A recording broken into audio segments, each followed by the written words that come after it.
How to list product on Facebook Marketplace.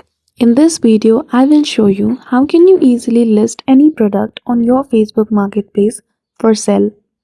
So without any delay, let's get started. For that, firstly open your Facebook application, and if you don't see the icon of market in the above menu, just click on the three lines and then you will see the option of marketplace.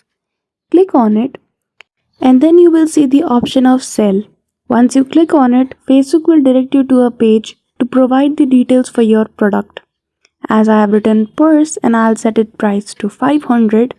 Now I will need to choose the category of my product. As the purse falls into the category of bags and luggage, I chose it. Now the condition of product, whether it is new or new but used.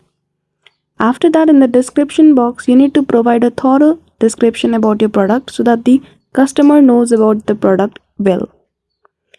After you are done publishing the details, you need to provide the photos. And then you are good to go. That is how you can list any product on Facebook Marketplace. So I hope you found this video helpful. If you did, don't forget to give it a thumbs up and subscribe to our channel for such tutorial. Thank you for watching till the end.